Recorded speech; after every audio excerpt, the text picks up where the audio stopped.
Bonjour à tous et bienvenue sur le podcast hebdomadaire de la cellule avec aujourd'hui des gens exceptionnels pour un one shot parce que c'est le premier jeudi du mois. Thomas est avec nous, Flavie est avec nous, Bender est avec nous et Bobo est avec nous également, un des premiers du podcast qui revient. Bonjour. Ça va, Bobo? Ça va bien. Faire entendre ta belle voix. Bender aussi dis un petit bonjour à nos auditeurs. Bonjour, comme ça je dis bonjour. Voilà, c'est très bien. Venir à ce qu'ils puissent se calibrer sur ta voix. Et puis Ils on sont a un revenus, invité. c'est normal, c'est Pâques. Fly, je te rappelle que ce podcast ne sera diffusé que bien dans longtemps, donc C'est pas Pâques. avec nous un invité spécial. Vous avez adoré sa prestation sur Milvaux, vous adorerez sa prestation sur Lacuna. Pika Toulou est avec nous. Pika, ça va? La pêche, Salut tout la le patate. monde. Alors, t'es venu nous présenter Lacuna. Donc Lacuna, c'est un jeu dont je ne suis pas l'auteur. Alors, je te vois t'éclairer avec ton iPhone, tu manques de lumière. Pika. Non, c'est bon, ça va le faire. Non, ça va le faire? Ok. Donc Lacuna, c'est un jeu sorti assez récemment, un jeu de chez Narrativist Édition. C'est une traduction, hein, puisque l'auteur est finlandais. D'accord. Il s'appelle Jared Sorensen. Donc Ouais. voilà, il n'y a pas que Children of Bodom qui vient de Finlande, il y a aussi ce jeu. Et donc, c'est un jeu que j'avais découvert, moi, via le podcast de Radio Rollist, D'accord. Ouais. qui l'avait présenté dans le détail. Qu'on salue au passage, on salue Cobal. Il y a eu Ouais, bien voilà. nos ennuis là récemment avec son petit podcast numéro 13. J'espère que ce sera rétabli bientôt. C'est normal, c'est le numéro 13. Bah oui, tu n'y avais même pas pensé, mais ouais, peut-être que c'est un poisson d'avril en fait. Oui, je t'en prie, Pika. Et en fait, je l'avais mis dans ma liste d'achat, mais vraiment dans les 1 jour peut-être. Et il se trouve que début du mois, j'étais à la très bonne convention Bob le Rollist. Ouais. Et en fait, ils offrent des jeux OMJ. Et du coup, je me suis retrouvé avec ce jeu en cadeau. Ouais. Donc voilà, et puis avec la perspective de passer à la barreau, bah, j'ai chopé le jeu. Comme le jeu est assez court, hein, il fait 50 pages. Donc je l'ai lu dans la journée pour vous monter un scénario des beautés. Ouais, c'est clair. Un scénar à l'arrache parce qu'en fait, on a eu un de nos podcasters qui a pas pu venir parce qu'il avait du boulot.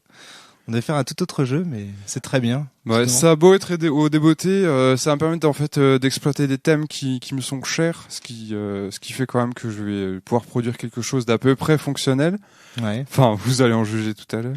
Alors tu disais que t'allais pas jouer, enfin que t'allais pas nous révéler le système au début de ce one shot. Non, l'univers, il a dit. Ouais, c'est un d'accord. univers à secret. Alors je peux vous parler du système, mais clairement l'univers, tout ce que je vais dire là pour le moment, c'est que c'est du fantastique contemporain D'accord. avec une bonne dose d'espionnage. Ok. C'est- Mulder, Scully, on y va. Voilà. C'est intriguant. Ouais. J'en dis carrément pas plus hein, sur l'univers. l'univers. Donc le système, je vais déjà commencer par dire que parce que c'est marrant parce que l'éditeur s'appelle Narrativist Édition et je m'attendais à quelque chose de très expérimental au niveau de la forme de jeu avec je sais pas des narrations partagées, des choses comme ça et en fait non. C'est vraiment dans les mécanismes, je dirais que c'est un jeu de rôle tout ce qu'il y a de plus classique. On disait ça dans un précédent podcast avec Thomas, c'est qu'il y a malheureusement une confusion entre narrativisme et autorité partagée.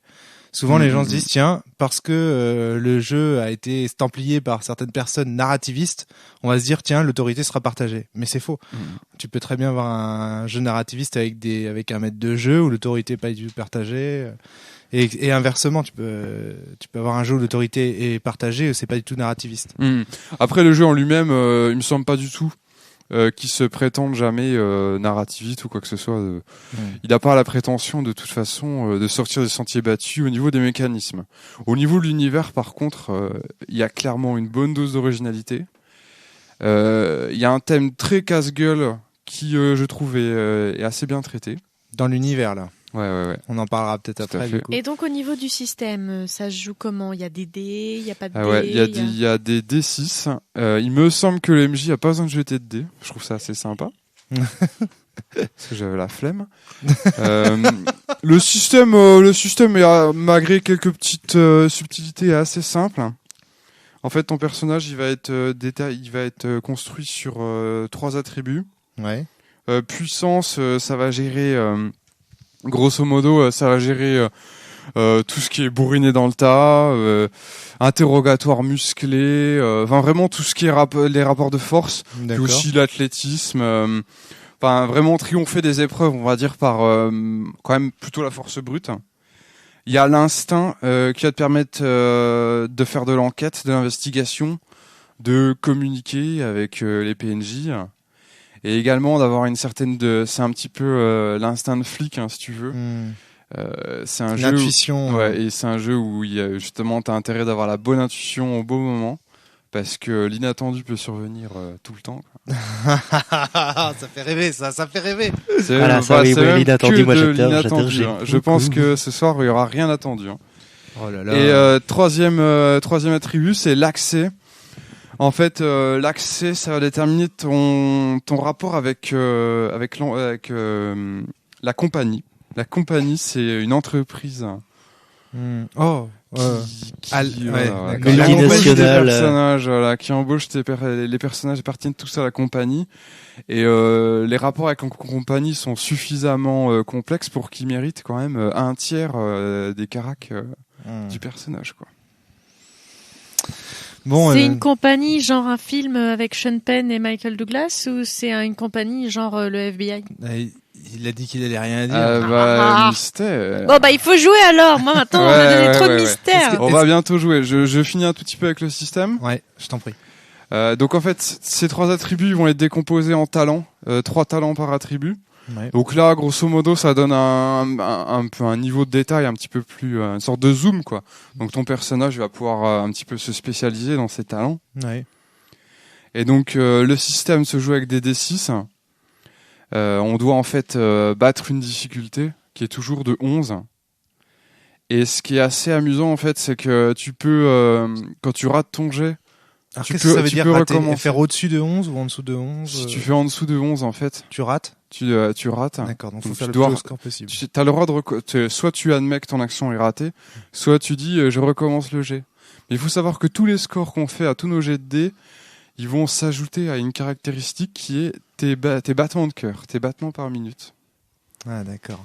OK. Et donc attention parce que si t'en accumules de trop, par exemple si t'es trop gourmand, que tu veux trop relancer tes jets de dés pour avoir accumulé les réussites, voilà, la vie de ton perso est entre tes mains en fait. Hein, C'est énorme. voilà. L'acharnement peut se C'est payer énorme. le prix fort, quoi. Après, il y a pas mal de petites choses en plus que je vais peut-être pas détailler tout de suite. Je pense on y reviendra. Ouais. Notamment, il y a un petit système d'expérience. L'expérience est vachement corrélée avec la hiérarchie, en fait. C'est-à-dire que Dans la pour compagnie. gagner de l'expérience, il faut monter dans la hiérarchie et vice versa, quoi. D'accord, OK. Voilà. Et sinon, il y a des petites choses mystérieuses. Même le système, finalement, je vais pas tout vous expliquer. Par exemple, il y a des choses qui s'appellent l'interférence. Eh ben, je vous dirai pas ce que c'est. Eh ben voilà, on joue. Et puis pour finir, il y a Quel enfoiré. des choses qui s'appellent les techniques. Il tease là. Chaque personnage maîtrise quelques techniques. Et là, c'est pareil, c'est un peu spécial, donc je vous en dirai pas plus. D'accord, OK. Bon, allez, on y va. On va vous en dire Allez, c'est mais pas parti. trop. On va rentrer dans- À bientôt. À bientôt. Moi, je dis au revoir aux gens. Mais non, bon, c'est c'est parti. bien ce podcast, c'est bon, on peut y aller. Bon, allez, bonne nuit tout le monde. Ah, c'est parti, on joue là.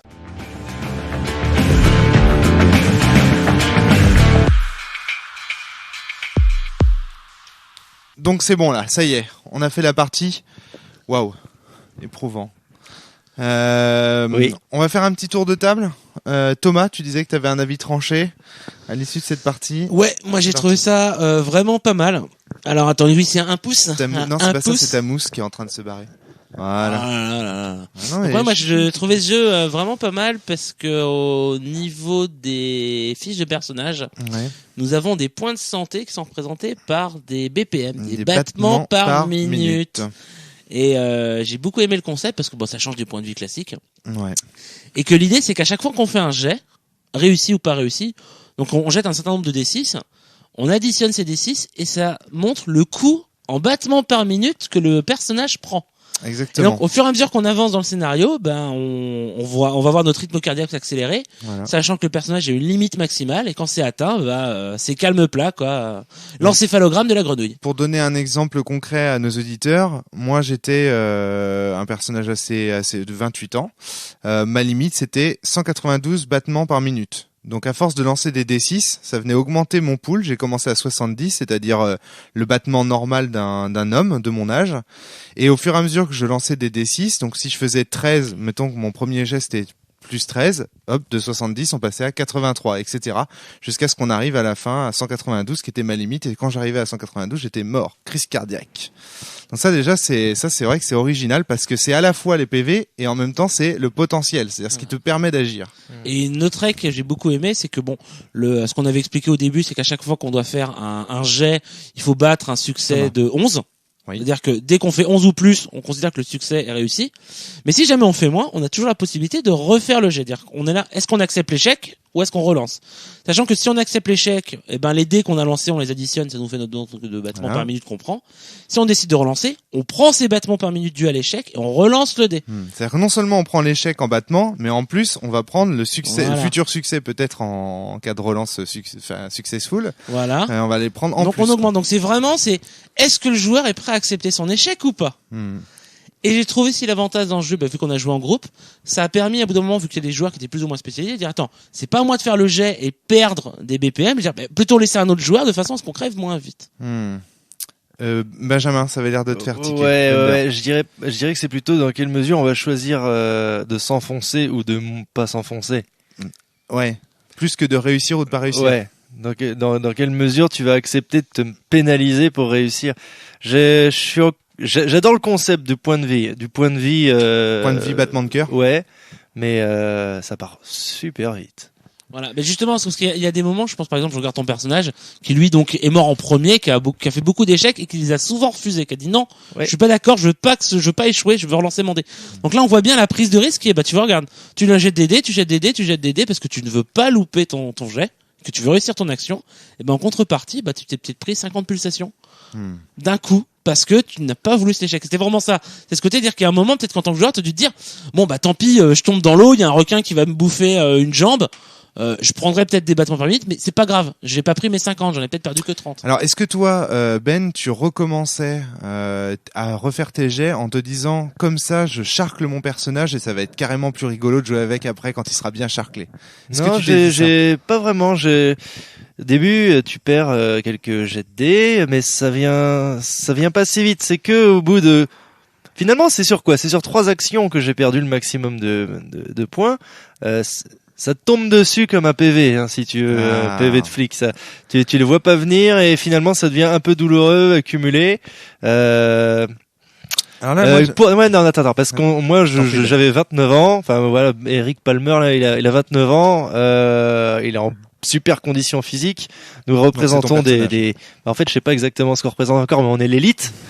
Et disons que perdre tous mes points de vie par épuisement, je sais pas, j'ai encore un doute là. Tu trouves ça un peu bizarre d'avoir perdu ton personnage parce qu'il a réfléchi 30 secondes à savoir quelle était la meilleure issue à prendre entre la porte A et la porte B à un moment donné. Si j'arrêtais mon jet à ce moment-là, je perdais par exemple 11 points. Si je retentais, si je remisais, je pouvais perdre 22, 20, je pouvais perdre plus. En fait, le truc c'est que dans quelle mesure je m'enfonce les battements par minute, on a oublié de préciser ça peut-être pour nos auditeurs, mais c'est que quels sont les trois, tu nous rappelles les 3 caractéristiques sur la fiche de personnage, Mika? Un personnage, il a donc 3 attributs. C'est la puissance, l'instinct et l'accès. Et donc du coup, toutes ces caractéristiques, c'est-à-dire qu'on agisse à l'instinct, qu'on agisse à l'accès, qu'on agisse à la puissance, nous font gagner des battements par minute et donc nous rapprochent de la crise cardiaque. Ouais, tout à fait. Alors ça, il faut pas l'oublier parce que du coup, Bender, je vois par exemple dans le cas de Bender, il a perdu quasiment, on va dire, un quart de ses battements par minute à un moment donné en réfléchissant autour des personnes qui étaient à attendre à une caisse enregistreuse. Rappelons-nous de ce fait. C'est-à-dire qu'il a le stress qu'il a encouru en partie était dû au fait qu'il regardait des gens qui attendaient à une caisse enregistreuse. Certes très glauque la caisse enregistreuse, je te l'accorde Pika, mais quand même. on peut se poser des questions. Bah, il faut considérer. Ramener à ça, ouais, ça fait plus étrange. Pika. En fait, c'est aussi peut-être. Je pense quand même qu'on le sentait dans le scénario. C'est aussi parce que vous êtes dans une situation commando et même les instants calmes, comme c'est cette introduction effectivement qui se passe un fil d'attente d'une caisse de supermarché. Eh ben, il se trouve que quand même vos personnages ils sont en plein stress parce qu'ils savent que ça peut basculer à tout moment, qu'ils doivent agir super vite et qu'ils doivent surtout pas faire d'erreur. Ouais. Donc on peut estimer que même en ce moment-là ils sont en gros stress. Et puis il y a tout simplement le fait que ils sont plongés, l'endroit où ils sont plongés. Enfin, il y a un tel effort physique et mental pour y être. Voilà, il faut rappeler pour les auditeurs que ça influe là-dessus. Quoi. Le décor dans lequel on est, c'est des écrans de télé, des livres sur lesquels il y a des écritures qu'on ne comprend pas, des écrans sur lesquels il y a des images qu'on ne comprend pas, des gens qui sont dans des positions bizarres, une hôtesse de caisse qui est très spécial, particulièrement. Ouais. Voilà, tout est bizarre et donc effectivement, c'est vrai que rien que de contempler ce décor peut avoir quelque chose de paniquant. Maintenant, je vous lèverai d'autres questions après. Flavie, t'avais envie d'intervenir sur les BPM ou pas? Parce que t'as demandé le micro tout à l'heure. Non, pas du tout. Ok. J'ai pas demandé le micro. Thomas, tu voulais ajouter quelque chose? Je voulais ajouter quelque chose. Je voudrais juste qu'on fasse un petit tour de table sur les BPM. Bobo, t'avais peut-être quelque chose à dire? Non, sur les BPM, rien à rajouter. C'est plus après sur la construction du scénario et la façon ouais, dont moi c'est pareil, c'est sur d'autres trucs. Alors on revient sur Thomas sur les BPM et puis on passera à la j'ai trouvé un autre truc qui était pas mal sur les BPM, c'est que donc en fonction de l'âge, on a donc une valeur en fonction du sexe, on a une valeur minimale de base de BPM. Ensuite, en fonction de l'âge, on va avoir un moment une valeur de BPM qui est dite favorable. Qui est qu'en fait dès qu'on a atteint ce contenu dans cette fourchette de score, le joueur peut dire je veux faire un jet physique, j'ai 3 en physique, je prends que 3D. Et il peut dire j'en prends 2, j'en prends un autre, ou j'en prends 2 autres, ou j'en prends 3 autres. Et là cet avantage c'est que ça permet d'être sûr qu'il va réussir son succès. Mais en même temps, il prend le risque. En rajoutant un dé, je peux perdre 6 BPM en plus. Tout à fait. Donc c'est bien calculé le risque que je prends, qui est que je vais être sûr de réussir mon action parce que là c'est important que je réussisse. Quand je veux dire que en tant que joueur c'est important. Mais est-ce que mon personnage va être prêt à réussir à supporter le jet que je vais lui faire? Parce que quand on jette 5D, 5D6, on arrive à 30 BPM quoi. Toi, ça fait mal. J'ai vraiment l'impression que ce qui t'a plu dans ce système de BPM, Thomas, si on prend les deux trucs que t'as signalés jusqu'à maintenant, c'est le côté choix. C'est-à-dire que le BPM nous impose de faire un choix. Est-ce que je réussis mon action et qu'est-ce que je suis prêt à sacrifier de mon personnage pour réussir mon action? Je dirais que le BPM est un bon mécanisme en fait de jeu qui permet de créer du jeu. D'accord. C'est-à-dire qu'on a cette approche on enlève les points de vie, les fameux points de vie, j'ai 12 PV, non, on va partir en BPM, donc qui va très bien avec l'univers. Et ensuite, ce que j'ai trouvé intéressant, c'est effectivement, au niveau de la mécanique, dès que tu vas faire un choix, dès que tu vas faire un jet, tu vas dire attention, ça va me faire monter mes BPM. Donc, vraiment, le mécanisme des BPM est moteur dans le jeu, quoi. Sur les choix que tu vas faire sur plein de choses. Ok. Flavie, sur les BPM? Je pense aussi que sur les BPM, c'est un bon timer. C'est un bon timer, les BPM, dans un scénario. Parce que si tu veux ne pas crever, tu dois bien calculer combien tu veux faire pour pouvoir réussir ta mission. Ouais. Et donc, du coup, c'est forcément, t'es obligé d'avoir des scénarios d'une certaine durée. Parce que si tu fais sans arrêt des jets de dés, tu l'as dans le cul, quoi. Thomas. Ou vous êtes piqué, je veux juste revenir sur une chose. Ce qu'il faut savoir, ce qui est important, que les BPM, on a une valeur nominale. Et c'est au début du prochain scénario que ces BPM vont redescendre. Donc tout le long de la partie, ils vont faire qu'augmenter. Ils vont jamais revenir à la valeur initiale. À tel point, soit Pika, que tu disais tout à l'heure que c'était carrément du one shot parce que finalement, il y a pas moyen de ne pas mourir finalement. C'est trop dur. Pika. En fait, ce que je voulais dire, c'est que le système était favorable pour faire des one shots assez mortels où justement, en fait, si on prend un parti pris que j'ai pris, c'est-à-dire de dire on va faire tout le scénar, ça va être une mission et en fait les personnages ne vont pas s'éjecter ou alors ils vont essayer de s'éjecter de la mission au dernier moment. Oui. Et ça je l'ai fait entre guillemets un peu en trichant, c'est-à-dire que je vous ai très peu parlé de l'éjection, de dire qu'on pouvait s'éjecter délibérément. Il y a que vers la fin où j'ai commencé à en parler parce que si on s'éjectait de la mission c'était difficile de reprendre. Il y avait une grosse cassure de rythme, parce que grosso modo, le personnage s'éjecte de la mission, puis après il prend le temps qu'il faut pour récupérer, et puis après on repart peinard et tout. Donc si tu joues en campagne, tu peux faire comme ça. En fait. Quand ça commence à aller trop mal en BPM, tu t'éjectes. Si t'as assez confiance en les autres, t'essaies de faire une éjection groupée, c'est mieux. D'accord. Et s'il y a une ambiance un petit peu de suspicion, bah ça se trouve, si tu t'éjectes, bah tes petits camarades, ils vont peut-être rester Donc là-bas. tu veux dire que les BPM, c'est toi qui es parti dans l'option, on va faire un one shot, donc je vais les mettre direct dans l'ultra-violence du BPM, mais en campagne, on peut temporiser la chose. Ah ouais, je pense. D'accord. C'est important pour nos le éditeurs. système. Le système explique pas trop les utilisations qui sont possibles, donc je fais un peu mon choix moi-même, quoi. D'accord, ouais. Mais c'est ce choix-là que j'ai fait, quoi. Thomas? Ouais, la question c'est ça, c'est que dans le jeu, lui, parle d'une possibilité de faire une campagne. Le jeu le dit ou pas? En fait, le jeu donne même pas de définition du jeu de rôle. Il parle à aucun moment de ce qu'est un one shot, ce qu'est une campagne, donc il ne propose pas le choix, en fait. D'accord, il n'a pas ce parce que c'est vrai que sinon dans ton idée, comme on disait avec le campagne, dès qu'on peut s'éjecter, on peut faire un scénar, c'est parti, les joueurs jouent, et dès qu'ils s'aperçoivent qu'ils sont à BPM limite, on s'éjecte, on arrête, et on reprendra la suite plus tard. Ouais.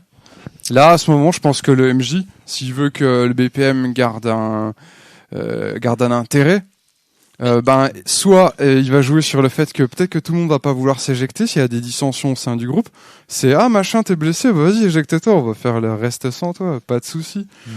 Ou alors il va décréter que si les gens font des éjections groupées, il va décréter que il se passe quelque chose en leur absence, quoi. Je suis en train de me dire un truc, c'est que les auditeurs ne doivent pas savoir ce que c'est que l'éjection. On n'a pas dit qu'on était dans un programme virtuel, et donc c'est un petit peu comme dans Matrix, on voyage dans une espèce de sphère virtuelle qui représente, alors là bouchez-vous les oreilles si vous voulez faire la campagne, une forme d'inconscient collectif. En tout cas, dans le jeu, c'est pas virtuel, hein, D'accord. C'est tout ce qu'il y a de plus réel, quoi. D'accord, ok. Ouais, d'accord. Bon donc voilà, c'est pas un spoiler, c'est pas grave.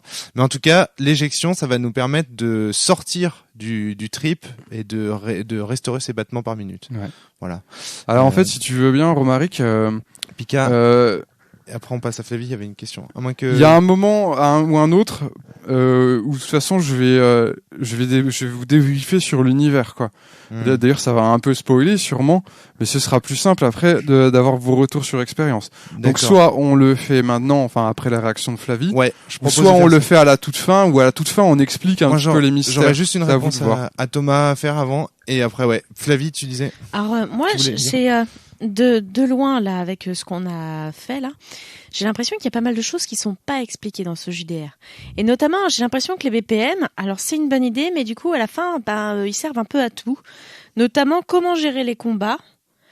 On s'est mis parce qu'on savait pas trop à utiliser les BPM, genre tu te ramasses un coup, on t'enlève des BPM. Est-ce que ça c'est dans le système de jeu, Pika, ou est-ce que c'est toi qui as... Non, c'est pas dans la base. Là, j'ai un petit peu improvisé, on va dire pris de court. Okay. Puisqu'en fait dans la base la seule chose qui peut se passer en baston c'est que tu perds des points d'attribut, quoi. D'accord. Cela dit mais je me rappelais plus tellement dans le feu d'action, mais ce qui se passe c'est que si tu tombes à 0 en attribut, ton perso il tombe dans le coma dans tous les cas. D'accord. Donc en fait il y a bien une réponse du système, c'est-à-dire que tu perds un point d'attribut. Et tu vois, les BPM sont tellement forts dans le système qu'au final on est tenté de les utiliser pour un peu tout, quoi. Ouais, mais si on fait les blessures classiques, je pense que ça se résout bien. Ouais, c'est vrai, mais comme on l'avait pas fait, du coup je me posais la question. D'accord. Moi je pense qu'il y a un problème des BPM, et c'est contrairement à toi Thomas, je trouve que ça crée pas du jeu, au contraire. Ça fige les actions. Ça fige aucune action. T'as absolument pas envie de faire des actions. Moi je suis désolé, dans le scénar j'avais pas envie. Bobo. Ça fige parce que justement on n'était pas dans cette logique de fonctionnement de se dire dès qu'on va être court on arrête et on reprendra plus tard. Là il fallait qu'on finisse le scénar parce qu'il avait une fin. D'accord. Voilà. Donc je pense que en jouant comme tu disais Pika, c'est-à-dire quand on commence à être un peu court, on sort et on reprend après. Ouais. Ça permet de pas avoir ce faux rythme de se dire non, je vais pas craquer mes actions maintenant. Parce que ce qu'on n'a pas dit. Je pense pas que ce soit de la base, c'est toi qui as dû rajouter ça, Pika. Le scénario était chronométré, donc on savait à quel moment il y avait la fin, et on avait peut-être tendance à se dire de base, il reste 1 heure de jeu, je vais pas me craquer le chronomètre, tout de suite. De base, les BPM chronométraient en fait. Ouais, mais la réponse de Bobo est très bonne. Tu viens de répondre à ma question, moi, personnellement. Thomas, moi, je trouve que ça crée du jeu parce que éventuellement, ça peut permettre éviter que des joueurs fassent des actions entre guillemets débiles. C'est le gars qui se dit tiens, je vais aller faire le con, je vais aller voler la canne à pêche du capitaine. Je pense que le gars dit attention, si tu le fais, tu prends des risques. Non, je suis pas du tout d'accord avec toi pour une simple et bonne raison, c'est que c'est pas le joueur qui décide de faire un jet de dés ou pas, c'est encore une fois le maître de jeu qui te l'impose. Et du coup, tu peux très bien avoir un des joueurs qui font des trucs débiles. Ben, on a choisi d'appliquer certains jets pour simuler l'intuition. C'est toujours Pika qui vous a demandé en termes de jeter un jet ou pas. Je prends un exemple tout bête. Je prends l'exemple de Flavie. Flavie, elle s'est fait flinguer à la fin par le choix de maître de jeu de Pika, de décider de lui faire un jet en communication pour parler à la fille. Je cite Pika, je l'ai noté sur ma fiche. Pika a dit texto, je suis vache, mais il faut que tu fasses un jet de communication. Okay. Ce qui veut bien dire que c'est au maître de jeu la responsabilité de faire un jet ou pas, c'est le maître de jeu en dernière analyse qui le dit. C'est tout à fait vrai, Romaric, mais je pense que c'est valable pour la plupart des jeux de rôle. Thomas. Moi, j'aimerais bien voir si c'est pas le système qui dit, bah voilà, là, il y a un conflit qui doit être fait, bah c'est forcément un jet. Je suis sûr que c'est marqué dans le système. Et que c'est pas le MJ qui le décide. Honnêtement, franchement, en tant que joueur, j'ai dit, bah tiens, il y a un mec, là, je dis, bah je vais lui mettre un bourre-pif. Ça me semble naturel. Oui, c'est normal que ça soit un conflit. Je suis d'accord. Voilà, mais je suis sûr que dans le système, il dit, bah, et donc, en tel cas, c'est pas le MJ qui décide de le faire. On revient à cette histoire de canne à pêche. En quoi est-ce qu'il y a un conflit s'il y a un joueur qui décide d'aller prendre une canne à pêche? Alors, quand je parle de prendre, c'est éventuellement voler une canne à pêche. Si c'est ramasser une canne à pêche par terre, non, tu fais pas de jet. Moi, à mon avis, il y a un souci là, mais bon, on pourra y revenir peut-être après. Tu voulais passer à la description de l'univers ou il y avait d'autres remarques sur les BPM? Pika, description de l'univers. On va décrire l'univers parce que je pense que vos retours d'expérience vont être beaucoup plus clairs pour les auditeurs après. Oui. En plus, je pense que vous-même vous l'attendez avec un peu d'impatience parce que pendant la partie, j'ai dévoilé assez peu de choses. Hein. Alors, le plus simple pour qu'on comprenne un peu ce qui se passe dans la Kuna, c'est que je commence par des références cinématographiques qui me paraissent assez évidentes. C'est tout d'abord The Cell. Ouais. Avec Jennifer Lopez. C'est la référence. Moi, je ne l'ai jamais vu. Qui est très, enfin, moi, j'ai vraiment aimé. The Cell, en première ligne. Inception aussi. Ouais, d'accord. Matrix un petit peu, mais vraiment The Cell et Inception en première ligne. Une petite louche de Dark City éventuellement. Existence. Existence. D'ailleurs, j'ai pu penser dans Feu d'action, mais en fait, je voulais vous mettre des PNJ un peu bots qui avaient que 2-3 phrases là, dans leur répertoire pour faire une petite référence à Existence. D'accord, ok. Donc il y a quand même une histoire de virtuel réel. Ouais. Et on est aussi dans un univers à la Kafka et grosse référence à Kafka. Hein. Et puis, je pense que ça fait référence à beaucoup de films d'espionnage comme Inception. C'est pour ça que, à la limite. J'aurais pas m'avancer trop parce que j'ai regardé dans les crédits, ils citent aucune référence. Ouais. Mais pour moi, Jared Sorensen, l'auteur, après je sais pas à quelle est la date à laquelle il a écrit son jeu. Je pense que mais ça me surprendrait qu'il se soit pas inspiré de Inception. Ouais, moi je crois que c'est vraiment la ressemblance est vraiment troublante. 2006. La édition. Ah bah 2006, ok, j'ai donc rien dit parce que Inception n'était pas encore sorti. Ouais. Ah non, je suis sûr qu'en 2006, c'était pas demande Ben. Attention Ben, tu parles sans micro, on ne t'entend pas. En 2006, Inception n'était pas encore sorti, Ben. Avec DiCaprio? Ouais. Ah non, mais c'est très récent. C'est 2009. Voilà. Donc, ouais, je crois que c'est ça. Donc, pour synthétiser, parce que ça dit pas forcément grand chose à tout le monde, vos personnages font partie d'une société secrète qui s'appelle la Compagnie, qui est en réalité une agence gouvernementale, qui envoie vos personnages en fait dans l'inconscient collectif de l'humanité. Hein. C'est rien moins que ça. Quoi. Ouais, c'est ça. C'est ça que j'ai Donc c'est grosso modo une espèce de rêve commun qui est partagé. Alors là, je spoil à fond le jeu. Hein. Je vais mettre un petit jingle spoiler. Une réalité inconsciente qui est partagée par tous les rêveurs du monde entier. Et en fait, là-bas, vous êtes censé retrouver les projections oniriques, généralement de serial killers, de méchants qu'il faut neutraliser. Sauf qu'il y a une énorme ambiance de paranoïa. La hiérarchie vous cache un maximum d'informations. C'est trop sensible, c'est de la bombe atomique quand même. Hein, ce qu'il y a derrière ça. La compagnie, même à ses propres agents, ne veut pas dire toute la vérité.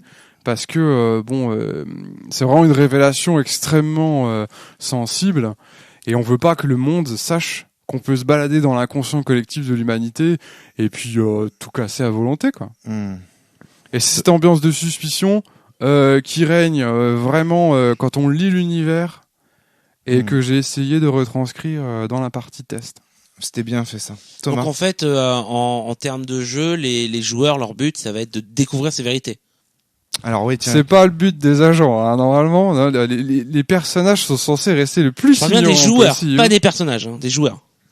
Ouais, je pense que c'est ouais, effectivement. Après, le rôle du joueur n'est pas évoqué hein, dans la base. Hein. Ça a l'air d'être vraiment une drôle de base. C'est-à-dire que de toute façon, la base estime que tu n'es pas là pour savoir la vérité. Flavie. Ouais, et donc la base suggère bien que les joueurs n'ont pas à se poser de questions.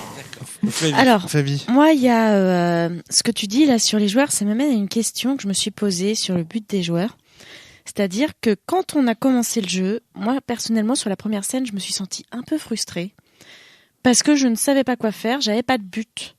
C'est-à-dire quelle est ma mission, qu'est-ce que je fais là. Je sais que je devais voir s'il y avait... Heureusement, tu m'avais donné un petit truc à côté. Je devais chercher s'il y avait des trucs malveillants. Mais où vais-je? Que suis-je? Dans quelle étagère? Enfin, au final, il y avait Thomas qui était là-dessus. Je savais pas trop ce qu'il fallait faire. Et je sais que tu nous as dit au début du podcast qu'il y avait un truc de mentor. Alors peut-être que c'est pour ça que du coup, je savais pas trop ce que je devais faire ni quelle mission faire. Mais je sais pas. Moi, je partage pas cette sensation-là, Fly, parce qu'il y avait Thomas qui était vraiment très moteur, je trouvais, à ce niveau. Bobo, tu voulais intervenir? Ouais, non, en fait, sur la première scène, je pense qu'on était tous d'accord, on était dans la, enfin, on sentait la même chose oui. que Flavie, parce qu'on est projeté dans la scène, on sait pas trop ce qu'on fait, on n'avait pas le but de la mission, donc en fait c'est normal. Enfin, on était tous paumés. C'est à la deuxième scène en fait que le but de la mission est arrivé. Donc ouais, ça c'est normal, on l'a tous ressenti. On l'a tous ressenti, ouais. Je pense pas que moi j'ai une réponse là-dessus. C'est pour ça que je regarde Pika. À mon avis, cette frustration, Pika l'a voulu. Parce que dans le jeu, alors je sais pas si ça fait partie du jeu, mais je sais que moi j'avais plus d'informations que vous. Et venu me voir à part, où il m'explique de toute façon, il y a quand on immerge en fait les personnages dans le monde de Lacuna, donc dans Blue City, on explique qu'il y arrive régulièrement un phénomène d'amnésie où des fois il y a des agents, ils se retrouvent là-dedans, ils savent pas vraiment qui ils sont et qu'est-ce qu'ils foutent là. Et donc je pense qu'en fait là ça a été vraiment ce côté que Pika a voulu faire ressentir aux joueurs. Donc je pense que ta frustration, elle était présente parce qu'elle était voulue. Ouais, Pika, tu confirmes? Alors, je confirme. Je vais préciser que ça, c'est pas dans la base. C'est dans la base comme ça. Non, c'est pas dans la base. Cette histoire d'amnésie. D'accord. Alors, dans la base, il y a quelque chose. Il y a des niveaux d'accréditation. C'est-à-dire que le bouquin, d'ailleurs, il est divisé en plusieurs parties selon l'accréditation que tu vas avoir. Blanche, bleue, indigo, noir. Il y a un autre niveau d'accréditation, mais il n'existe pas, j'en parlerai pas.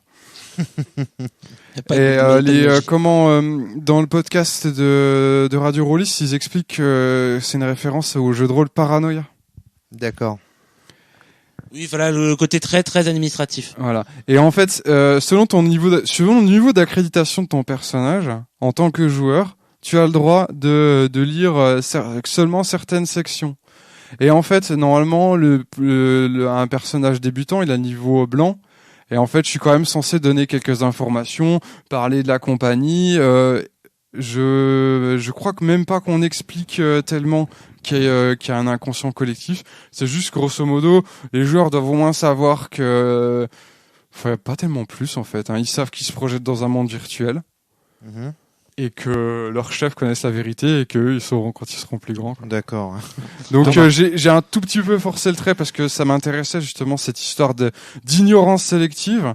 Et c'est pour ça aussi que j'ai décidé qu'il y aurait un personnage avec un peu d'expérience. Du coup, il serait supérieur, il aurait un meilleur niveau d'accréditation. Donc là, ça a été Thomas. Ouais. Et qui aurait un quand tu peu plus maîtrises, d'infos. La dernière fois, il jouait Magdalena dans Mildew, c'est pareil. C'est toujours Thomas que tu choisis pour être l'assistant du MJ. Vous l'avez élu.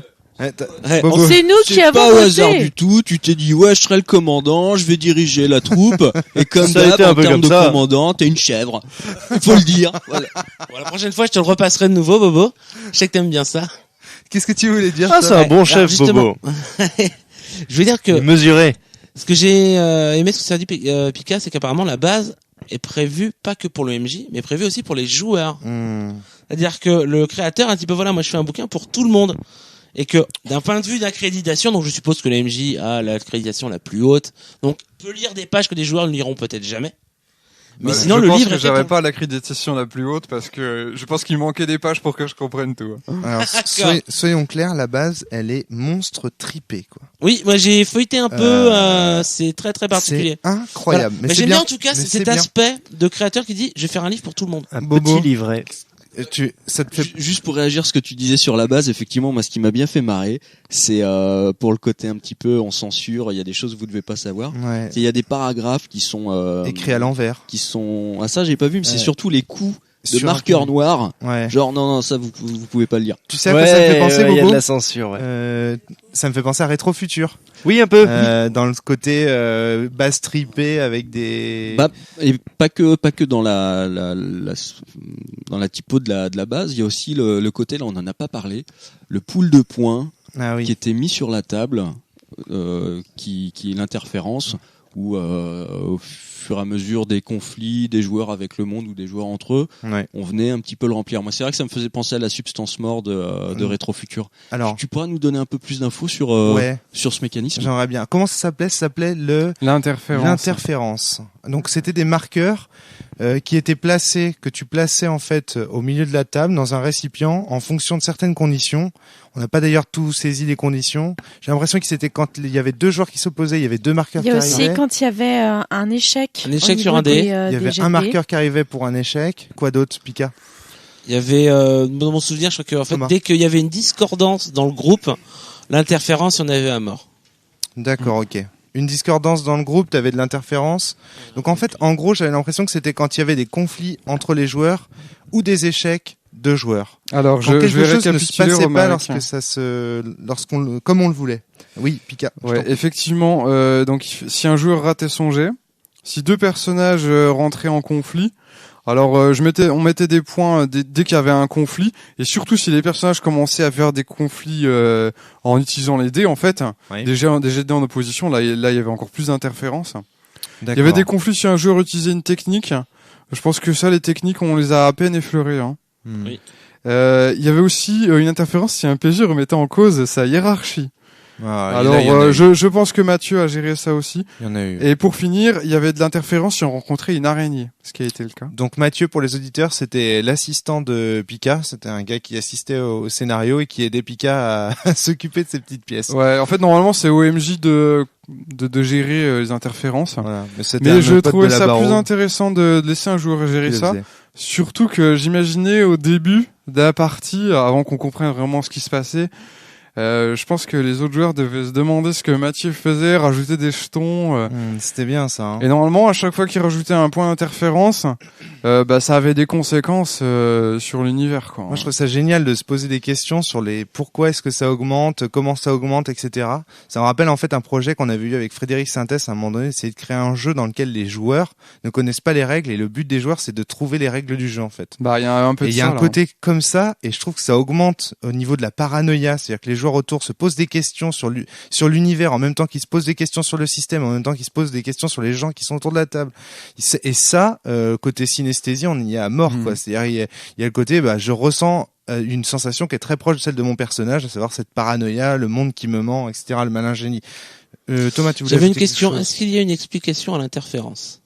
Parce que l'impression que j'en ai, c'est que dès qu'il y a une discorde, on va dire, des agents, l'interférence arrive. Alors, est-ce que c'est plus profond que ça ?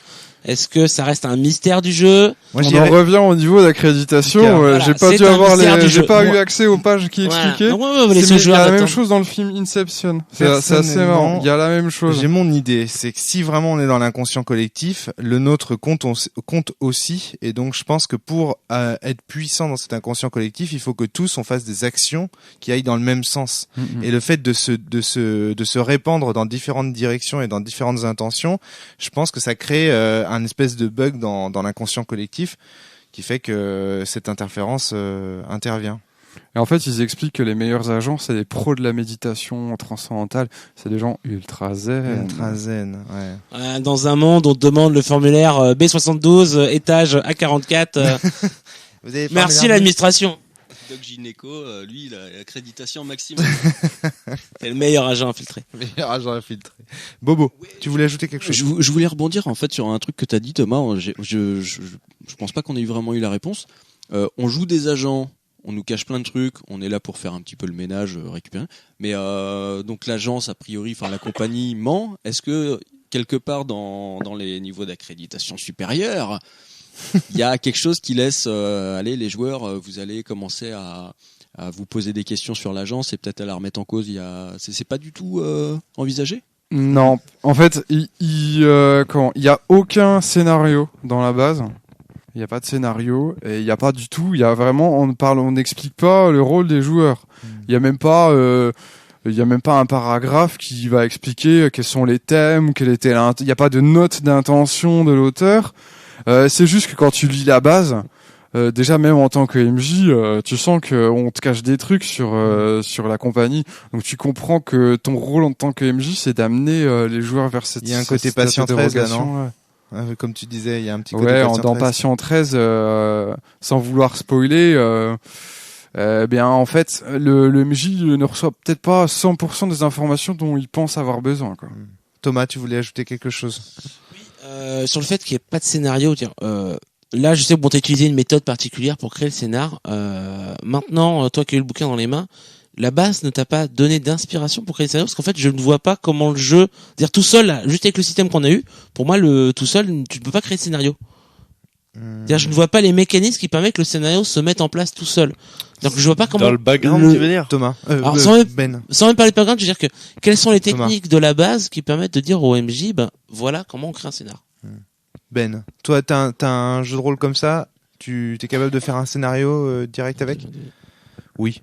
Prends ton micro. Là, tout de suite, non, parce qu'effectivement, les sources d'inspiration guident à l'élaboration. Donc, a priori, tu peux faire un scénar. Mais il manque des mécanismes de jeu sur les enjeux, sur les antagonistes, par exemple, quoi pas faire. Ah oui. Quelles sont les règles? Ah oui, d'accord. Voilà. Ça te manquerait peut-être? Non, moi, c'est surtout que là, moi, j'ai vu les scénars qu'on peut faire, mais quelle a été la démarche de l'auteur, dire que toi, en tant qu'MJ Pika qui a lu le bouquin, qu'est-ce qui t'a permis de dire, voilà, je vais faire des scénars comme ça? Parce que s'il n'y a même pas de scénar d'exemple, je vois pas, qu'est-ce qui a pu t'aider? Pour absolument qu'on soit très clair avec nos auditeurs, la manière dont on a fait le scénar, je trouvais assez intéressante. C'est-à-dire que Pika nous a distribué des petits papiers en début de scénario autour de la table. Chaque joueur en a reçu un et on a inscrit un lieu et un personnage, enfin une rencontre. Voilà, un lieu et une rencontre. Donc chacun avait mis par exemple un hôpital. Moi j'avais mis un zeppelin qui a intervenu dans le jeu, etc. Puis au passage, Pika piochait en fait. Puis à chaque fois il disait tiens là le prochain rêve, parce qu'en fait c'est comme ça que ça marche. Hein, le prochain rêve tiens ce sera dans un zeppelin. Il le tirait au hasard parmi les choix qu'on avait donnés. Donc pour lui ça lui évitait d'avoir à créer des décors et à créer des rencontres. Parce que du coup, on avait prévu un certain nombre de rencontres possibles. Maintenant, quels sont les vrais mécanismes du jeu ? Cette méthodologie, j'approuve entièrement et j'adore. C'est une technique que je vais réutiliser largement parce que je trouve que c'est vraiment très très bien. C'est ludique. Voilà. Ça sollicite l'imagination. Du coup, tu vois, ça enlève aussi une partie de l'autorité du MJ de faire ça, parce que du coup, il peut pas choisir dans quel décor ces joueurs vont aller. Je trouve ça guide l'imaginaire. Ça me convient parfaitement. Une petite piste, un petit canevas en plus, un tremplin sur lequel rebondir. C'est bien, hein? Non, c'est vachement bien. Je suis d'accord avec toi, Ben. Flavie. Au niveau de la création des scénars, je suis désolée de revenir là-dessus. Tu avais parlé des mentors et tu disais que c'est aussi pour ça que du coup le scénario s'était pas mis en place comme il aurait pu le faire. Alors c'est quoi les mentors exactement? Ah ouais, il faudrait que tu reviennes sur ces mentors effectivement. Alors je vais revenir aux mentors et après je vais enchaîner sur comment j'ai fait pour imaginer un scénario à partir de la base. Alors effectivement, en fait, les mentors, je les ai un peu utilisés, c'est-à-dire que finalement, j'ai transposé le rôle du mentor qui est normalement dévolu à des PNJ. C'est-à-dire que chaque PNJ, en fait, a un mentor qui est censé l'encadrer. Il faut noter que certains mentors sont morts ou disparus. Ouais. Et en fait, ce rôle-là, je l'ai calqué en fait sur le personnage de Thomas on avait décrété que c'était votre supérieur. Ouais. Et du coup, c'était lui qui avait les informations que d'habitude les mentors transmettaient. Et puis également, j'ai inventé ce PNJ médecin-chef qui vous assiste lors du réveil et qui en fait entre chaque rêve vous briefez un petit peu plus, tout en gardant quand même un maximum d'informations secrètes. Oui. Donc voilà, c'était ça le rôle qu'apportaient les mentors. En termes système, les mentors étaient censés vous enseigner des techniques. Là, en fait, comme j'avais zappé les mentors, la technique qu'ils vous donnaient, en fait, je vous ai donné une technique en plus gratuite, quoi. Donc, d'accord, ok. Ouais. Pour que vous ayez 2 techniques.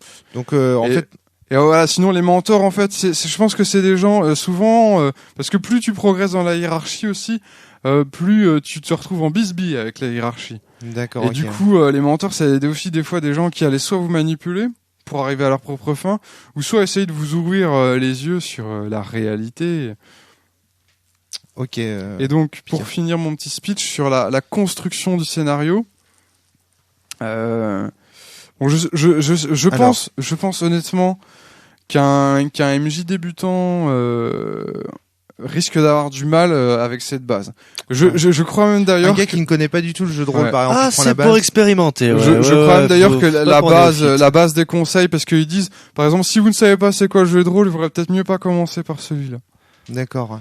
Ben, ouais, faut un peu de vécu pour se lancer là-dedans, quoi. Moi, je pense aussi, hein, même le principe des, ouais, enfin, bref. Oui, je pense, oui. Alors là, en termes de contexte, pour construire mon scénario, ouais. Je tiens juste à dire que, en fait, j'ai juste lu la base cet après-midi, quoi. D'accord. Oui, non. Et j'ai imaginé mon scénario dans la foulée, donc j'avais peu de temps pour imaginer un scénario. Sur la base, on peut voir que c'est écrit première partie, la création du mystère et la fille de Blue City.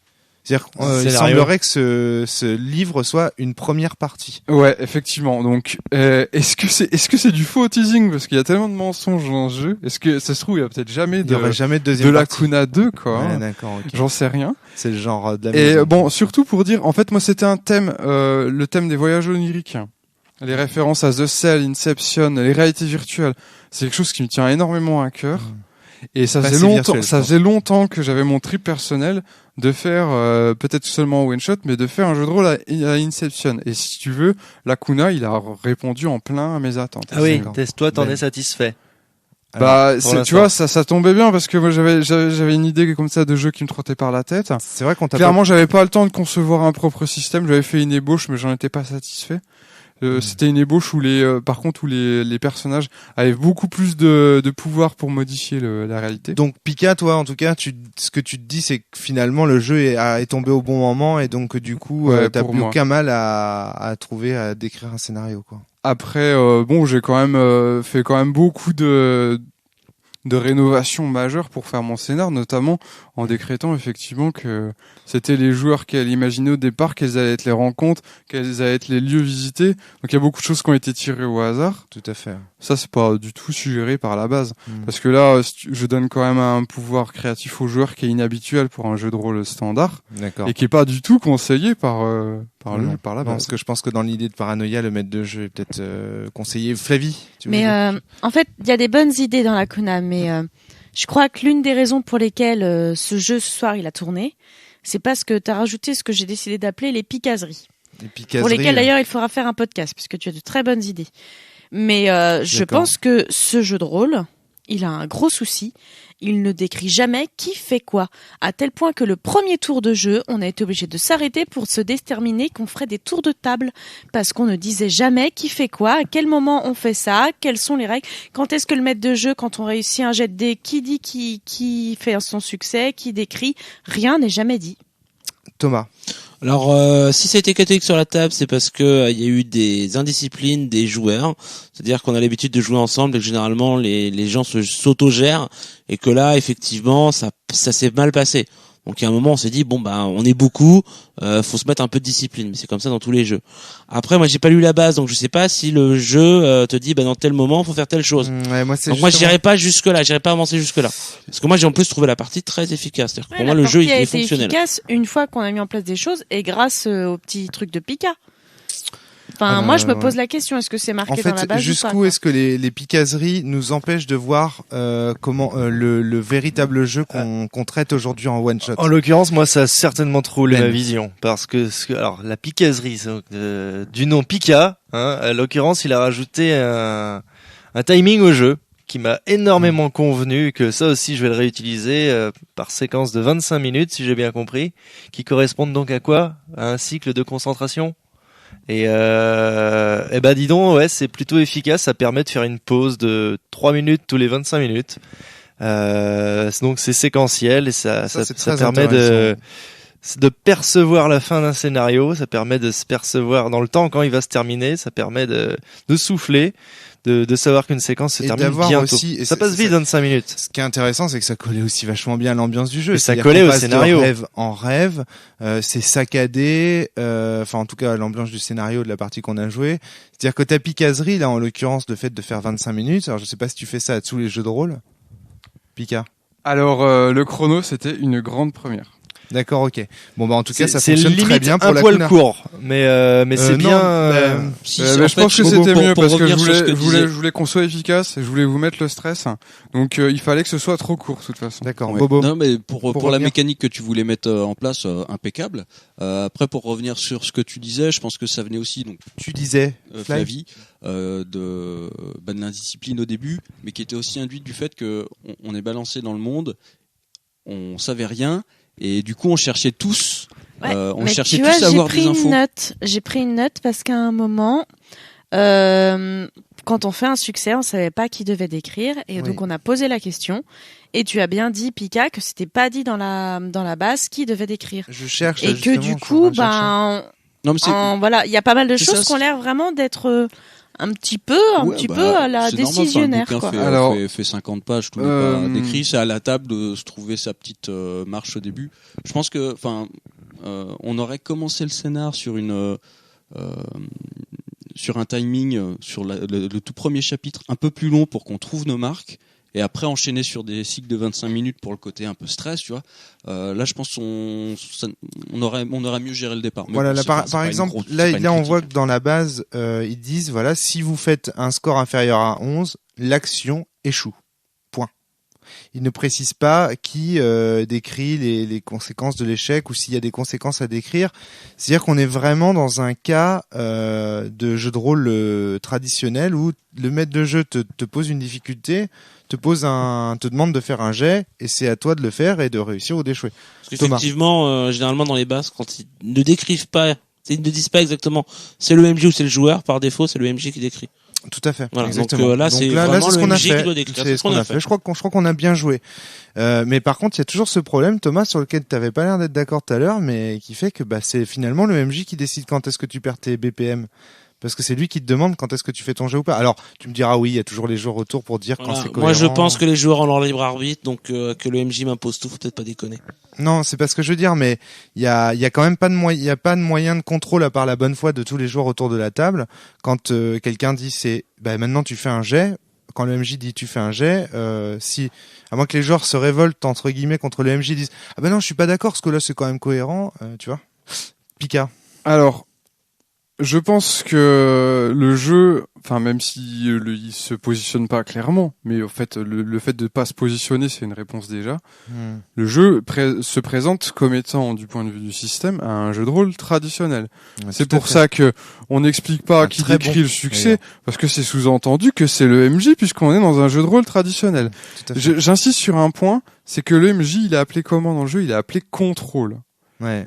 Ça donne quand même, en plus, ça place quand même le MJ. Le MJ, il est là pour contrôler, quoi. Tout à fait. Et c'est pas mal parce que si on veut, c'est quoi un MJ ? C'est une interface de réalité virtuelle. Oui, non, je suis et là, qu'est-ce que c'est ? C'est pleinement ça. Entièrement d'accord. Une interface de réalité virtuelle, ouais, j'aime bien. Moi, je trouve que dans la Kuna, là, on a vraiment... il gère les conséquences de l'univers. On a un MJ tout puissant. Quand tu fais une action sur l'univers, c'est le MJ qui t'explique comment l'univers réagit, quoi. D'ailleurs, on a constaté pendant la partie Pika que t'avais beaucoup parlé sur cette partie. Si on prend ton temps de parole par rapport à celui de Bobo, de celui de Thomas, du mien, de celui de Flavie, de celui de Ben, c'est juste monstrueux. Qu'est-ce que tu veux, c'est pas les présidentielles. Non mais Bobo, tu veux dire quelque chose, prends le micro. Ouais, c'est juste premier scénar, description du monde, ça prend forcément une grosse place. Non mais même dans la narration et dans la partie, dans les descriptions et tout ça, c'est ça que je veux dire. En dehors de la description de l'univers, évidemment, ça je compte pas. Ouais, mais moi honnêtement, j'ai pas trouvé la présence du MJ si écrasante. C'est marrant, vous dites, vous me répondez comme si je trouvais que c'était une critique que je formulais. Mais c'est pas une critique, mais bon, c'est souvent un point sur lequel tu reviens régulièrement. Non, j'en reviens régulièrement, mais là justement, ce que je veux dire, c'est que je trouve ça assez intéressant parce que je suis d'accord avec Pika sur l'analyse. C'est-à-dire qu'au final, le maître de jeu en tant que contrôle et c'est ce que je disais tout à l'heure, c'est qu'en tant que vecteur de paranoïa, ça fonctionne très bien. Ça marche. Ça marche très très bien. Maintenant, bon, sur le déclenchement des jets de dés, il y aurait peut-être, mais ça passe parce que c'est traditionnel. On est dans ce cadre-là, et c'est très bien. Pika. Donc, ce qui se passe quand tu lis la base, c'est qu'on est vraiment dans une ambiance espionnage. En fait, c'est grosso modo, c'est James Bond au pays des merveilles, hein, un petit peu. On a une ambiance d'espionnage, une ambiance d'action aussi. En plus, moi, j'avais vraiment Inception dans la tête, donc je voulais que ce soit de l'action et qui est cette, tout comme le sujet à la base, cette ambiance de confusion totale, qui est bien gérée dans le système, dans le sens où il n'y a pas de système de round, d'initiative dans le système. C'est pour ça que vous êtes pris le bec en début de partie, parce qu'il n'y avait pas de tour de parole. Mais non, il n'y a pas de tour. Il y a pas de tour. Le système ne prévoit pas de gérer de gérer l'organisation des joueurs. C'est ce qui, et je pense que c'est pas innocent. C'est fait justement pour créer ces prises de bec. Et ça tombe bien parce que quand il y a des prises de bec entre joueurs, généralement, il y en a aussi entre personnages. Et qu'est-ce qui se passe? On gagne des points d'interférence. Mais Thomas, tu t'avais. Moi, je reste toujours assez révolté sur le fait que ça me semble naturel que quand il y a beaucoup de gens, ça part vite en couille et donc il faut une certaine discipline. Donc maintenant, il est largement possible, effectivement. Pour les joueurs expérimentés. Et dit, on le fait pas de façon ce que, il y a un moment, il y a un mec qui dit, on arrête le bordel, c'est parti, chacun parle son tour. Et c'est peut-être effectivement avec le système de pierre, ça marche bien. Ouais, mais je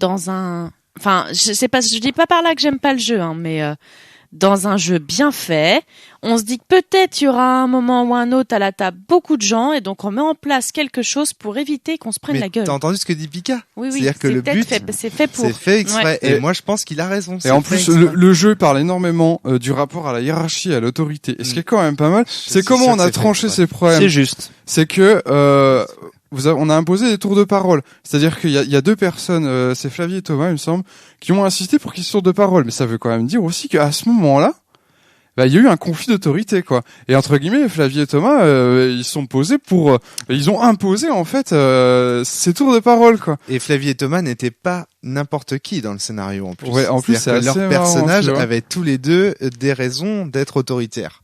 L'une parce qu'elle était, en fait, infiltrée, parmi nous. Un agent du FBI. Pour essayer de faire tomber la compagnie, alors que nous, on la soutenait. Donc, c'était un peu le félon, de l'équipe. Et Thomas, qui lui, par contre, est le commandant. Donc il y avait évidemment et là-dessus, bravo la synesthésie, c'est-à-dire qu'on est en plein dedans là. On a des joueurs qui se prennent le bec pour savoir comment on va parler et en fait le jeu ne parle que de ça, que de personnages qui décident de faire des actions à droite à gauche et qui créent des interférences entre eux, etc., etc. Très très bien. D'ailleurs, on peut même se demander, il y a eu plusieurs moments où il y a eu des problèmes temporels, c'est-à-dire qu'il y a un joueur qui faisait une action. Et il en faisait trop par rapport au nombre d'actions que faisait l'autre joueur. Tu vois ce que je veux dire? En termes de temps, par exemple, Mathieu. Je prends le cas de Mathieu à un moment donné qui se balade carrément entre les différents trucs. Donc ton PNJ fétiche, il se balade pendant des heures. Et nous, on a on a eu le temps de dire merci à une dame qui cueillait des champignons. Tu vois ce que je veux dire? C'est-à-dire qu'en termes de temps, dans le même espace de temps, nous on dit merci, lui il fait 3 fois le tour de la pièce. Bizarre. Et justement, ça c'est pareil, ça fait partie du trip de l'interférence et tout ça. On peut même imaginer visuellement dans un film, ça tendrait que le personnage il va super vite alors que les autres ils font très lentement. Maintenant que tu le dis comme ça, ouais. Mais lorsque la scène avait lieu, c'était plus la cacophonie ou le bordel timing de planification. Ouais. La planification. Ah, est-ce que aussi le fait qu'on ait joué à de nombreux jeux. Non, mais peut-être que le nombre a fait, ouais. 6, moi je trouve que c'est beaucoup. Je pense que Rome élève un sacré lièvre là. C'est que tu fais remarquer des incohérences, c'est-à-dire que pendant ce qui est perçu par tous comme un round, parce que je vous rappelle qu'il n'y a pas de round dans le jeu, l'un arrive à faire effectivement, arrive à se balader dans toute la zone pour inspecter, tandis que les autres ont à peine le temps d'échanger un mot avec un PNJ. Ouais. Mais je tiens quand même à dire, après c'est peut-être moi en tant que MJ, mais je pense que c'est valable à toutes les tables et à tous les jeux, il y a assez souvent, surtout quand on a un système de round, eh bien des petites incohérences comme ça où le MJ c'est quoi une action quoi, qu'est-ce que t'as le droit de faire en un round, et si je dis à machin parce que en plus tout ce qui est verbal ça prend beaucoup de temps à gérer alors que des mouvements c'est très rapide et en fait ce qui se passe c'est que dans un jeu de rôle, eh bien souvent il y a des incohérences temporelles. Oui, mais ça colle super bien avec l'univers, parce que c'est quoi un rêve? C'est comme le jeu de rôle, c'est une réalité virtuelle imparfaite et tendue d'incohérences. Mais le jeu de rôle et le rêve là-dessus on ça en commun. OK, mais n'empêche que tu prends par exemple le système de Shadowrun. par exemple, est très clair sur les choses que tu peux faire en un tour, un demi-tour, enfin un round, un demi-round, un tour et demi, etc. Tout est maîtrisé, c'est-à-dire que tu peux rien faire. Le temps là-dessus, au niveau du combat, j'entends, au niveau des conflits justement, le temps est parfaitement maîtrisé, parfaitement contrôlé. Donc ça veut dire qu'on peut faire le choix d'un game design où le temps est contrôlé, où ce genre d'incohérences n'apparaissent pas. Mais du coup, ton scénario, il fait pas 2 heures. Voilà. Par contre, voilà. Alors on aurait joué à Shadowrun, je pense qu'on aurait mis 4 fois plus de temps. Mais, quoi. et en plus, tu dis pas les mêmes choses. C'est-à-dire que dans Shadowrun, c'est un jeu de technique, de spécificité, de compétences, de mecs froids, acérés, qui font une mission, qui s'y tiennent. Donc c'est cohérent, si tu veux que le système soit rigoriste et réaliste au point d'être même chiant presque. Voilà, ça peut être le cas aussi parce que tu incarnes des agents qui sont très rigoureux. Mais justement, et qui n'ont pas à remettre l'autorité en question. Sur lequel j'insisterai. Bobo. Pour dire, il manque beaucoup de règles pour cadrer certaines interactions. Je sais pas s'il est vendu. Ouais. Le livre. Donc, tu rajoutes toutes ces règles, tu doubles le papier et tu l'achètes, tu le vends pas le même prix, quoi. Mais faut pas oublier qu'il faut. Mais non, mais elles sont parfaites ces règles. Non, mais voilà, c'est aussi pour. Je comprends pas ce que tu veux dire. Mais c'est pour montrer qu'il y a aussi la problématique de si mon jeu, je veux le cadrer dans tous les sens, je rajoute des règles, je rajoute du texte. Et je le vends pas le même prix. Ah mais là, je voulais parler de ce côté prix. Mais non, mais là, en dehors de ça, le jeu, il est très bien game designé. C'est-à-dire qu'il fait exactement ce qu'on attend de lui. Ce jeu attend que les joueurs se prennent la tête à cause de ça, parce que justement, il y a des problèmes temporels, etc. Et il le fait très bien. Je pense que c'est ça, et de l'interférence quand même. C'est quand même la forme que le jeu encourage les gens à se prendre la tête. C'est ça. Donc non seulement il faut pas qu'il soit plus grand, mais moi je dis qu'il est parfait ce jeu. Il est exactement la bonne quantité de règles. Seulement je suis d'accord. Je pense que c'est un jeu pour les joueurs expérimentés dans la mesure où il y a plein de règles qu'il ne dit pas parce qu'il sous-entend que tu connais le jeu traditionnel. En tant que joueur expérimenté, il y a les petites règles tacites de la table. C'est normal. Ça c'est normal. Voilà, je pense. Ben, tu voulais ajouter quelque chose? Je sais pas si j'oserais dire qu'il est écrit, pensé pour semer la zizanie au sein du groupe. J'en suis sûr. Ah, c'est ambitieux à dire que l'auteur. Tu peux pas dire ça, t'es un connard. Est-ce qu'on vise le point Godwin? Non, on ne l'atteindra pas. Mais non, parce que j'ai pourtant dans l'idée que dans un jeu, la team doit être unie en fait pour atteindre un objectif commun. Écoute, Ben, je te réponds par un seul et unique argument. Si dans le système, il y a une forme de récompense qui est liée à la zizanie, alors tu peux être sûr que le jeu l'encourage. L'interférence. Pourquoi le mec qui a fait ce jeu s'est dit je vais faire de l'interférence? C'est parce qu'il sait il veut qu'il y ait de la zizanie. Il veut que ça fasse partie de son jeu, qu'il y ait du bordel. C'est ça la vérité de ce jeu. D'accord. Tu vois l'idée? Et c'est pour ça qu'il rémunère les joueurs en interférence. Flavie voulait dire quelque chose. J'ai entendu Thomas parler d'Inspectors tout à l'heure. Ouais. C'est le mec qui a fait Inspectors? Oui. C'est effectivement le même auteur Parce que Inspectors, pour le coup, j'y ai joué et c'est aussi un jeu qui encourage les joueurs à se prendre la gueule. À se prendre la gueule. Ouais. Et Inspectors, c'était fun. Vraiment fun.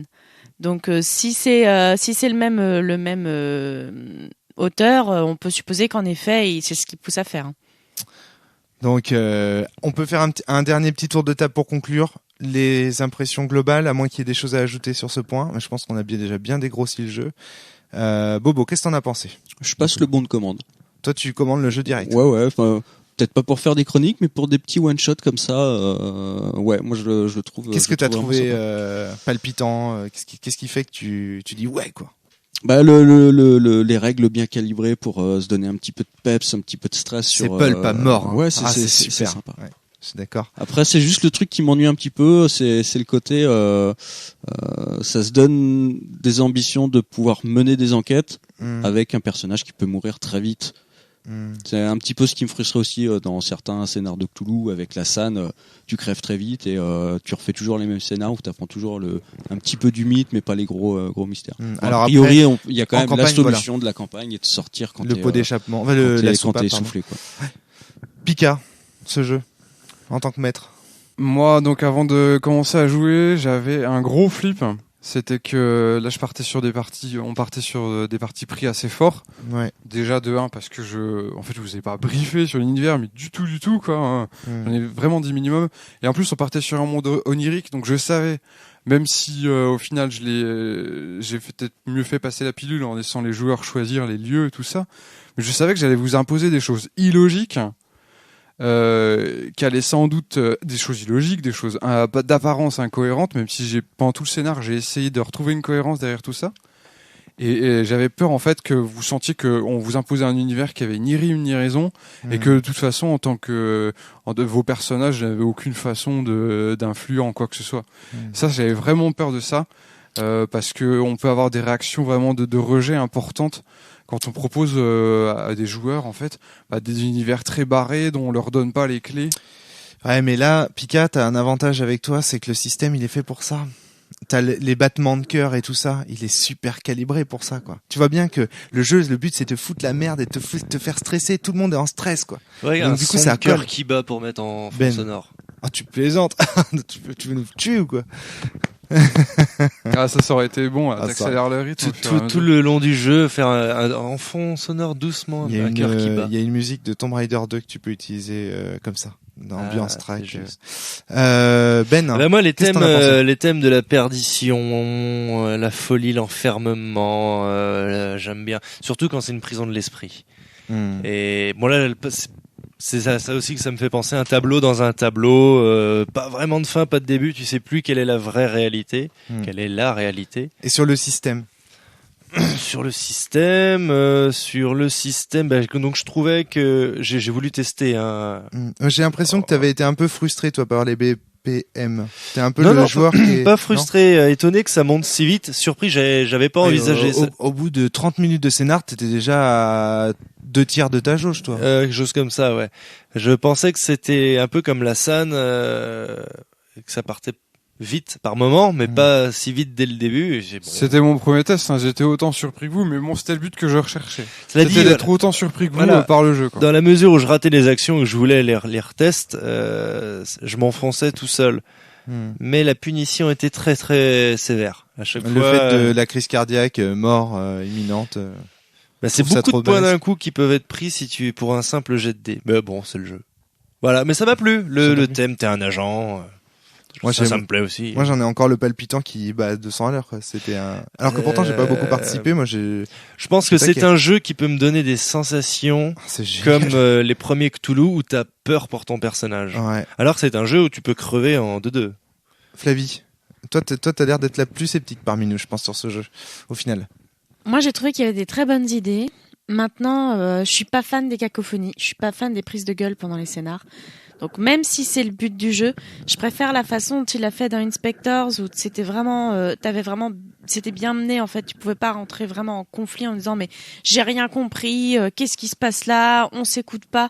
Moi j'aime bien quand il y a un peu d'écoute forcée par le système parce que quand on est nombreux ça part vite en live et je pense que c'est important. Ouais. Maintenant le jeu je le trouve bien fait, je trouve qu'il est bien pour ce qu'il veut amener. Mais toi c'est pas ce qui te plaît le plus. Non c'est pas ce qui me plaît et si je veux jouer à ce genre de jeu je jouerais à un bon vieil Inspectors qui m'avait bien fait marrer, qui avait des systèmes de jeu qui étaient hyper drôles aussi. D'accord. Bah, moi vraiment je suis totalement fou devant ce jeu. Enfin Lacuna moi ça fait partie là pour l'instant de mes grosses sensations en tant que joueur au niveau de tout le monde on utilise le mot pulp à pète et à travers, on sait plus trop ce que ça veut dire mais je veux dire au niveau du rythme, au niveau de l'ambiance, au niveau de ça tac ça pète, bam, il y a un truc qui pète mais tu te rends pas compte, ça explose à côté, t'essayes de fuir mais en même temps il y a l'autre qui est en train de soigner son pote, toi t'es en train de te battre, tu te sacrifies pour l'autre mais en même temps et ça je trouve ça génial et avec le rythme des BPM qui augmente. Mais je crois que c'est le style de ce créateur de jeu. C'est génial. Enfin, les règles sont vraiment bien pensées, vraiment bien faites. Maintenant, moi, il y a le seul truc qui me fait pécher, c'est que malheureusement, comme la plupart des jeux traditionnels qui sont bons, il oublie de dire ce qu'on fait pendant la partie et de préciser clairement le rôle de chaque joueur. Il n'oublie pas, il l'omet. Alors, il omet de le dire, mais il y a sur certains trucs, on voit que ça fait partie de son système de jeu et que c'est très bien. Sur d'autres, je sais pas, moi, je ressens un petit manque. Par exemple, sur les jets de dés, j'aurais bien voulu plus de précision sur quand on les fait. Bon, maintenant, c'est un détail, hein. Franchement, par rapport au plaisir que procure le jeu, c'est top, quoi. Thomas, ta conclusion sur Lacuna. Dans Lacuna, moi j'ai beaucoup aimé le système de BPM. Ouais, c'est génial. Donc ça c'est la première chose. Ensuite, j'aime beaucoup le trip administration, le fait qu'il doit y avoir des cartes d'accréditation. Ouais. Donc ça, je trouve ça énorme. Et en plus, Lacuna, c'est de l'onirisme. Et les règles, moi c'est mon truc. Donc le jeu, il est vraiment pour moi. Il coûte, alors je crois que c'est 13 ou 15 euros. Je l'achète direct. Quoi. Moi, c'est un jeu. Je pense que je vais jouer, rejouer. Tu penses que tu vas jouer Moi, je pense que je pourrais faire des tonnes et des tonnes de scénar parce que ça correspond totalement à mon univers. Ah ouais, parce que moi l'univers, moi, je le trouve vraiment excellent. L'univers me semble pas assez sexy pour m'attirer. Moi, il me fait bander à mort, mec. Là, depuis tout à l'heure, je commence à avoir la bite toute bleue. Hein. Et finalement, est-ce qu'on sait pourquoi ça s'appelle Lacuna? Flavie. Ouais. T'as une idée? Appelle à l'auteur et lui demande pourquoi t'as mis ce nom. Picard. C'est inspiré d'une chanson de Devin Townsend, d'après l'auteur. Et c'est les lacunas, c'est les vides dans la réalité. On en a vu, hein. Vous avez failli vous faire bouffer par un vortex, c'était ça, quoi. Ouais, d'accord. Moi, j'ai vraiment l'impression que c'est un jeu où on est assis sur des pétards. C'est une ligne de pétards et que ça pète au fur et à mesure et que tu vois le pétard qui fait péter et tu cours et tu sautes de pétard en pétard et ça pète et ça n'arrête pas et c'est trop bon. Mais alors, par contre, je suis pas autant attiré que toi par l'univers, Tom. Moi, je trouve ça énorme. Ouais. Je trouve ça énorme parce que moi j'ai plein d'idées de scénar, j'ai idée de faire plein de trucs et je suis sûr que ça marcherait. Ouais. Voilà, moi c'est un jeu en tout cas que j'ai envie de faire découvrir aux gens. Je pense que j'achèterais et que tu connais pas ce jeu-là, attends on va faire une partie quoi. Ouais, c'est ok. C'est la conclusion. Est-ce que vous avez des choses à rajouter? Au revoir à nos auditeurs. Il faut l'acheter. C'est vrai qu'il est pas cher. Le livre. Moi je veux un podcast sur les picasseries. Ouais, les picasseries. Bon. On l'aime bien. Alors surtout, n'écoutez pas ce podcast si vous n'avez pas l'accréditation nécessaire. Oui, ça c'est très important. En tout cas, il est beau. Hein. Moi, j'aime bien le design du jeu et fait vraiment penser à Rétro Futur et tout. Je trouve ça vraiment pas mal. Allez, à bientôt tout le monde. Salut. Jouez bien. À bientôt. Salut.